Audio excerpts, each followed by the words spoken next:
Hello, this is Jim, and this is my summary of chapters 3, 4, and 5 in this field guide for project-based learning presented by the ISTE, or the International Society for Technology in Education.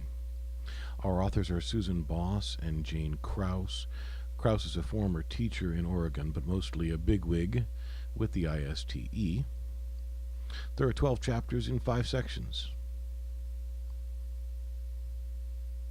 We're going to cover Section 2, Packing Up. We're only summarizing Section 2. The authors are using the analogy of a camping trip to consider all the things that you'll need to pack. And frankly, I felt more like it was revisiting TPA number 2 than a camping trip. For those who have actually been camping, however, it's a fair analogy. Plan ahead and be prepared. Chapter 3, Imagining the Possibilities. First asking, what is most important? The authors say to get to the heart of your discipline, focus on a big idea. In science, this might be conservation of energy or matter. Know your students' interests, experiences, and their frames of reference, as well as their needs and goals. Design projects that will direct students to understand core concepts related to their interests. So what's the big idea? The authors say this is going to be a good workout in order to find a big idea. They suggest reviewing the Common Core State Standards, your discipline standards as a scientist, that'd be next generation science standards, speak to colleagues and look for overlaps. They also suggest that we use real world examples or subjects, i.e. realia. There's a technology focus in Section 3, Chapter 3. They are speaking to creating a wiki.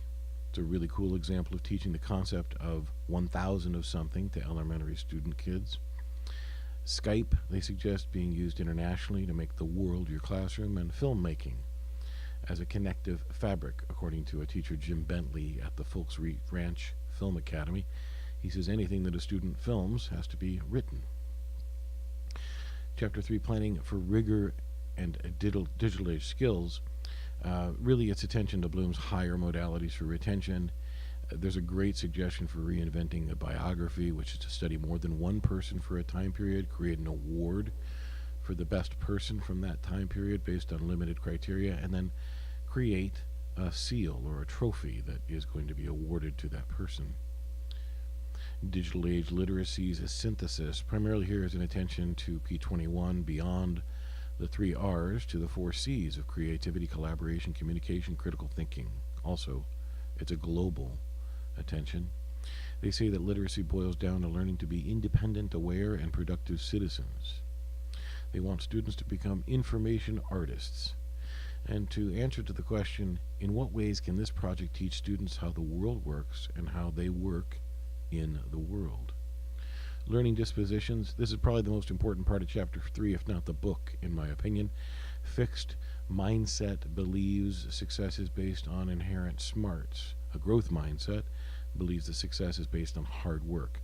One of my complaints about the book that I reported on previously was that the author was confusing innovators, innovation, and success. The authors here reference Angela Lee Duckworth and the evidence that it is not IQ that determines success. Success is determined by 2 traits, grit and self-control. Grit is the long-term sustained interest in achieving a goal and never giving up. Self-control is the ability to manage one's impulses in the presence of temptation or distractions. The spotlight in this chapter is thinking aloud about learning dispositions. They have a great story here about an 8-year-old and her own metacognition around her own grit or stickability. She's even aware that she tends to drift off when she finds an assignment or task that's a bit overwhelming. The attention here is to keep our students in mind. They say that this is about a passion, not a project. It's kind of a weak section, little attention to habits of mind, but not a lot of depth in this chapter, or in that section of the chapter. Essential learning with digital tools and the web. They review 6 essential learning functions. Here, I'm going to cover them. Research, express yourself visibly and creatively, collaborate, exemplify project management skills visually, teach reflection and reiteration, and use open source lecture reinforcement like Khan Academy. In this section of the chapter, this is where it turns back onto us as learning educators. In the beginning of the book, on page 7, our authors give the initial advice on how to use the book, and they say to turn it into your own project. When I ultimately used this book to build my first PBL lesson, there is a 9-point framework that's provided to guide us. Chapter 4, Strategies for Discovery. The overall objective is to promote inquiry, making observations and raising questions as an activity in daily living. This chapter provides a process for selecting or designing a basic project idea. Reviewing projects. You can make your own or buy them off the rack, but buyer beware. Quality varies and there's no correlation with price. Even if you do it yourself, look at others' work first. Collaborate with colleagues and be critical of others' work before you design your own. Some of the criticisms that follow are the overcoming the pitfalls. The pitfalls are ultimately you're long on activity, short on learning outcomes, technology layered over the traditional practice, trivial thematic units. Look for big ideas, things like change, power, survival, justice, interdependence, designing the world, chaos versus order. Another pitfall is overly scripting with many, many steps, not enough attention to formative assessment, and the last pitfall is that the assessment doesn't feel authentic. The way we overcome these things is by applying critical frames like compare and contrast, cause and effect, patterns and trends to try and salvage a current plan that has some holes in it.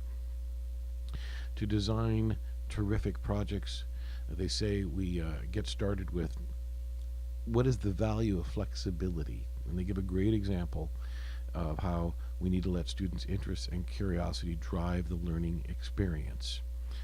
Really, there's 3 examples they give regarding building a boat example, discussions around energy, and even politics.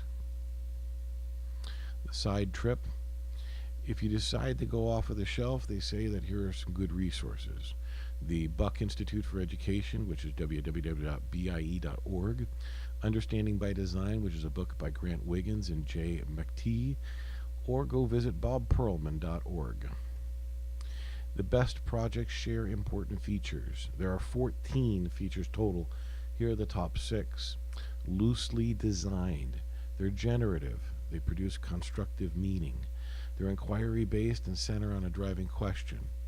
4, they capture student interest with complex real-life experiences. 5, they're realistic and therefore cross multiple disciplines. 6, reaches beyond the school to involve others. Where project ideas come from. They provide a list of some of the stories covered in the book, but the biggest clue is that even a classroom irritant can be the impetus for a quality project. Think fidget spinners before they were banned, or kiddos flipping water bottles. Again, in the end of chapter 4 is the Your Turn or the Designing Your Project section, and again, when I have the opportunity to build my first PBL lesson, I will be using this section. However, in the collect and track assessments portion here, for technology assessment, it's really just a lame way to hook some tech into this chapter. Basically, use Google Forms to create a survey and build a database to ping your sketches and ideas against. Chapter 5, Making Assessment Meaningful. A project-based learning should be personalized and open-ended. Our work product should be original and provide a novel solution. But how do we assess that? Authentic assessments, what they have in common, they suggest is we should have a common, customizable, school-wide and project-specific rubric instead of 6 teachers and 6 different sets of rules. They say we should plan and begin with the end in mind. It reminds me of Stephen Covey and the 7 Habits of Highly Effective People. Also, there are iterations or versions. It's a dynamic, not static. There are 3 examples. They have a physics and consumer safety in space, health in the hood, a genetic code versus zip code, and tool time to classify tools commonly found on a campus with respect to how they relate to simple machines. Here in this little graphic organizer, they talk about our focus on what we want students to learn, what they're going to do, what they did, and what they ultimately got out of it. And again, the attention here is that this is a dynamic process, that there are iterations and reiterations. This isn't a static tool. They have a great fourth example, which is a demonstration of using a short story science fiction piece. This is the overall expectations the teachers communicated in a list form. And then here is the rubric and how it breaks down in terms of exceeding expectations, meeting expectation, approaching expectations based on design, knowledge, application, presentation, and process. Planning for formative assessment. They suggest we should use a project timeline, set milestones, plan check-ins, and have checklists. And look for other progress markers. Don't just do daily exit slips as they're boring. Brainstorming, inventories, digital portfolios, online project logs, and review submission protocols. They provide a really big table, 5.2, that provides a host of assessment options in a rubric tied to teacher activities. Those activities include during planning and prep, at project launch, in the early prep stages, in the messy middle stage, and project work and conclusion. Is too huge to paste here. The spotlight is to provide just-in-time feedback. And the phenomenal example is from Palo Alto, California, a high school journalism teacher named Esther Wojcicki. They have an award-winning online newspaper and magazine. She says nothing is more effective for improving writing than peer critique. These students are writing for an authentic audience, so they're motivated. The feedback is live, online, quick, and from their peers. They learn fast, she says. Here, our technology focuses on grade books. I think they're a little bit behind the curve here. Our district has been mandating an online reporting system for some time, and it's quite a lot to learn in itself. And again, the final bit of Chapter 5 would be my turn. And when it comes time for me to build my first PBL lesson, this is where I will build on the previous chapter's activities. So in review, this book provides a global set of standards, lots of great examples. It's got a PBL-based independent work portion to it, and I really liked the attention to grit and hard work over inherited smarts. The only downside for me is it feels it's a little sticky with the ISTE being involved, but Bernstein's notions of the pedagogical device seems to be pretty relevant here. So here is my reference, but in conclusion, I went from renting the book to buying it outright. All the science examples support my current interests in designing collaborative, inquiry-based lessons. Thank you very much.